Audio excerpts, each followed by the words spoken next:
Okay, there we go.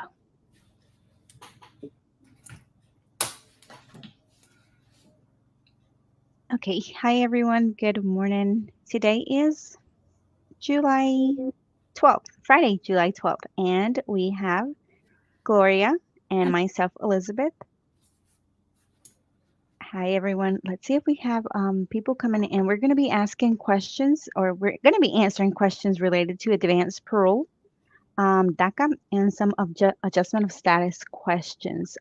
Both of us are accredited reps with the organization, but we also have a whole team of accredited representatives. If anybody would like to book an appointment with us, you guys can visit our website at dreamers2gether.org/services. And we do offer some afternoon appointments for advanced parole and DACA renewals as well for those that work late in the evenings and can't come in the day. So let me go ahead and see if we have it shared on Facebook, which I shared it earlier. Ah, yes, we actually have some viewers. Hey, everyone. Here we go.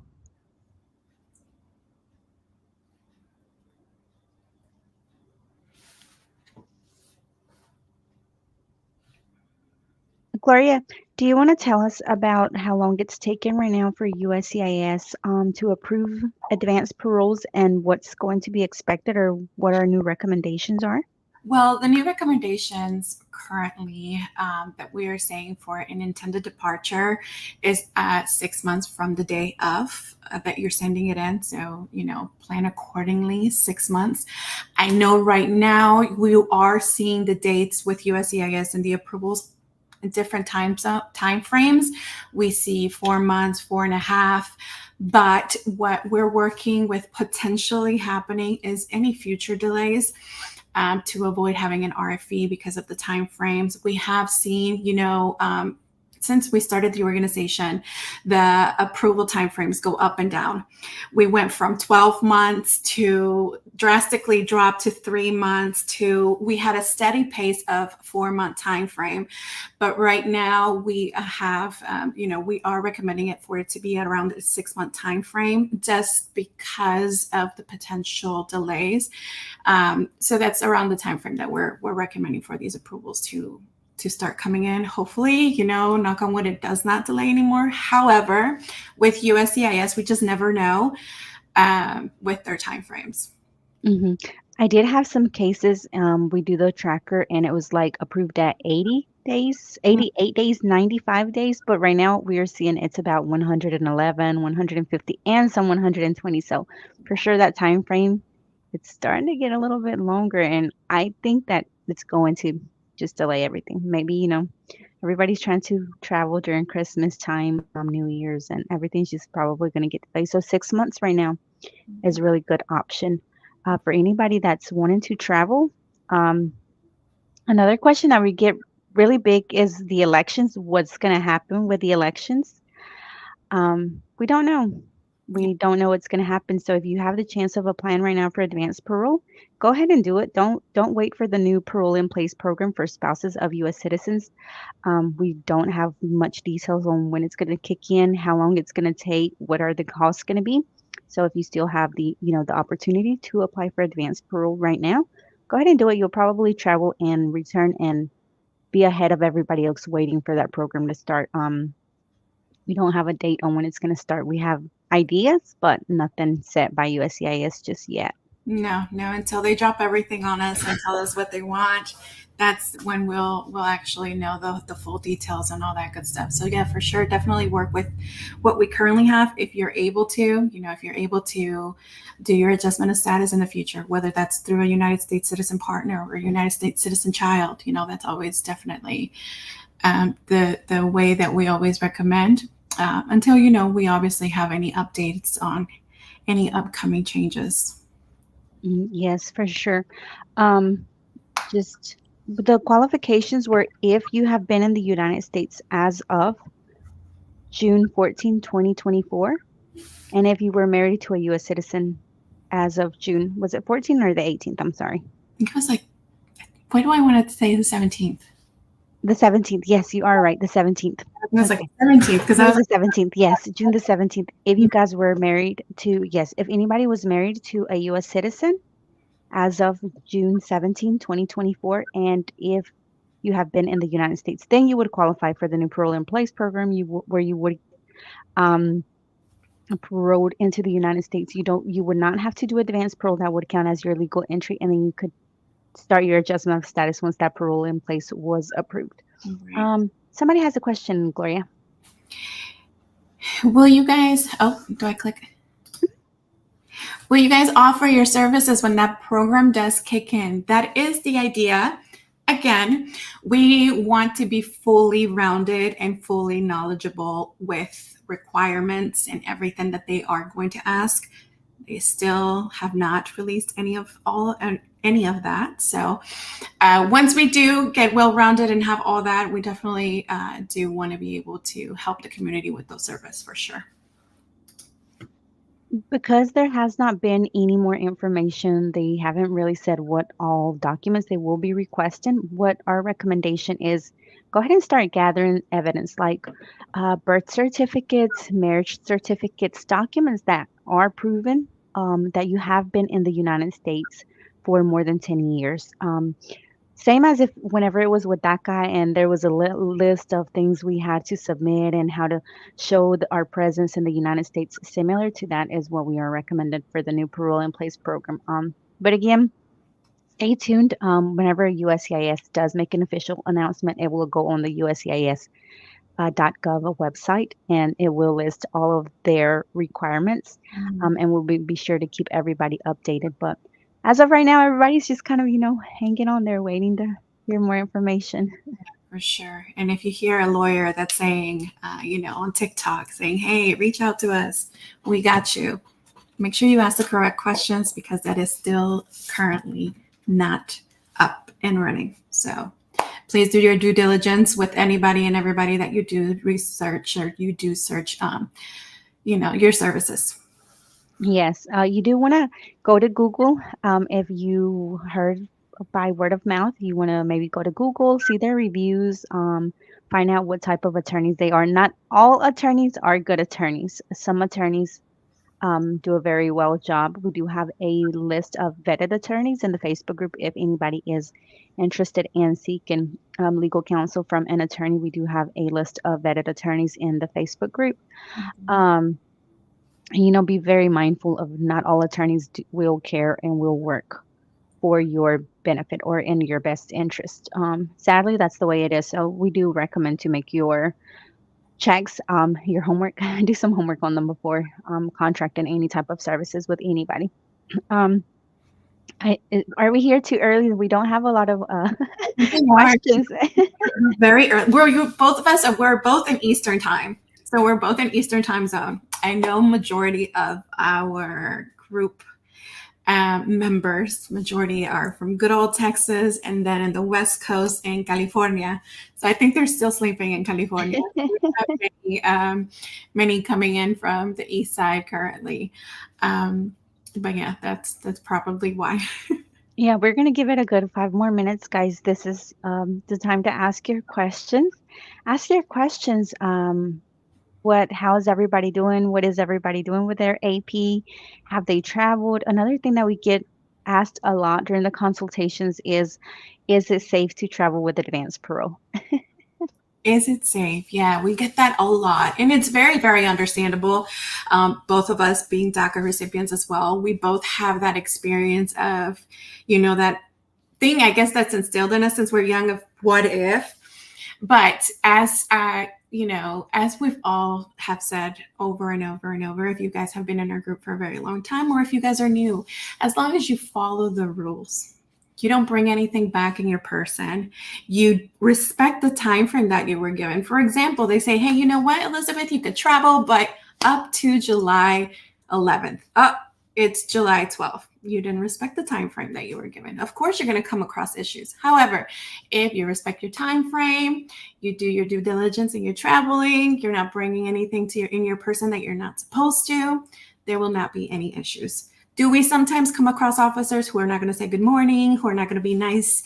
Yes, that happens. But I mean, that could happen when we're down the street buying, whatever we're buying from whatever store. So it's okay.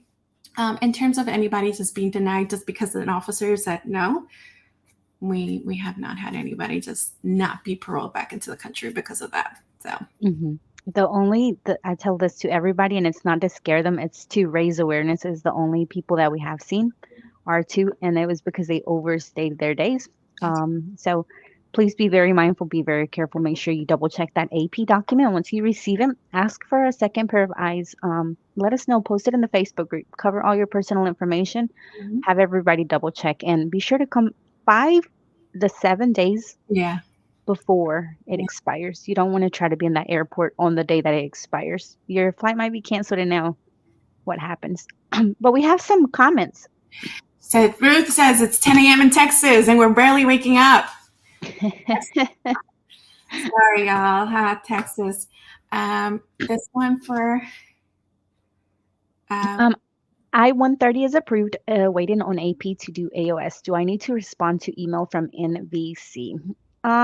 You will not want to respond to that. You will want to keep active in NVC for at least 1 year. Once you go ahead and start your adjustment of status, you can send them an email and let them know that you will be doing your adjustment of status instead of going through with the consular process. But for right now, you can keep it. You can just keep kind of that case open and not move forward with it. What they're wanting you to do is complete the steps with the National Visa Center, and you will not need to do that since you will be switching to adjustment of status. So for right now, continue doing what you're doing. And once you get that AP and you return, then go ahead and send a copy of that I-130 approval with your adjustment of status so that they can pull that from National Visa Center and transfer it to a field office here in the United States. Okay, aquí dice, ¿puedo hacer AOS con 2 entradas? María Díaz. Tienes que tener la información y asegurarte que tengas tu información correcta en eso. Algo que siempre recomendamos es agarrar FOIA en el YouTube de nosotros, que es de Dreamers Together. Puedes encontrar un video donde una de nuestras representantes acreditadas, Natalie, va en detalle en cómo buscar tus records, que es lo que le llaman FOIA, Freedom of Information Act, y allí puedes estar segura sobre eso y luego de allí puedes empezar tu segunda parte de esa pregunta con parte de tu AOS. Tienes que ver si tienes la barra permanente. Si tienes la barra permanente no podrías hacer el ajuste de estatus. So, muy importante con eso. David says, are you able to answer an AOS question? I recently came back with advanced parole. My U.S. citizen wife submitted an I-130 and it was approved back in 2022. What else would I need to submit with an I-485? David, the first thing you would have to check is to see if that I-130 is still active. Normally, you have to log into the National Visa Center website once a year to keep that I-130 active. So that's the first step to see if it's active. If it is active, then you will need to submit the rest of the adjustment of status, which is the I-485, the I-693, the medical examination form. Do you want to travel? You would submit an I-131. Do you want to work while you're waiting? An I-765 and the tax information I-864 or whichever form corresponds to your case. We do have guidelines in the Facebook group AOS/Dreamers2gether, so that you guys can use it as a reference. Okay, we have a couple of questions. We're going to do these questions and then we're going to hop off, everybody. Okay. Ruth says, also, just an update, I had my AP consultation with you. Who? I don't remember. Was it with me or with Elizabeth? On July 8th, so sometime this week, and I got the pending documents that I need as proof, and yesterday I finally sent my package into immigration. So great that you had your consultation with us. I hope it went well and that you were sending it in. So keep us posted. Let us know how everything is going with your process. We have one. Let me see. It's not letting me click it now. I don't know what's going on. Do you see my thing? It went down. Let's see. There we go. Is there a way to expedite the process of DACA? Been waiting for my renewal and now my card is expired. Ricardo, if it has been more than 105 days, you can try to submit an out of normal processing time with USCIS. Normally, they will not allow you to expedite before the 105 days, but you can also try to contact Emma on uscis.gov and ask for your case to be expedited. If it has not been the 105 days yet, then we do recommend to wait. Another option that you also do have is to contact your congressperson for congressional help and get a letter from your employer and submit it to your case as unsolicited evidence. Basically, what the employer is saying is, hey, we need Ricardo to come back. His card is expired. He cannot work anymore, and he's an essential worker for our company. Um, we do recommend everybody to renew at least 6 months in advance right now, just because everything is being backed up with USCIS and the renewals are taking longer than usual. Can you click now, Gloria? Yeah, tell me. Who do I click? It didn't let you click? Mm-hmm. Okay. Lillian? There you go. On the There you go. You want me to read it? Okay. I do have a question. My mom has a pending VAWA case in process. Her combo card expires January 2025, and the combo card is being renewed. Lawyer is saying not to travel as she only has 5 months left, and the combo card is in process of renewal, so it could be risky. Is this true? It's her first time. Lillian, um, we would say it is a risk. Everything is a risk. But she does have some time. Now, you do not want to go to outside of the United States and stay out of the country for an excessive amount of time just because your case is still pending with USCIS and you don't want to get an RFE while you're outside of the United States or a notice of intent to deny your case. So just be very careful with that. If you're going to travel, just let it be, a couple of days, a couple of weeks. Don't go overboard. And make sure that you are keeping an eye out on your case. If you get any type of notice, come back to the United States as soon as possible.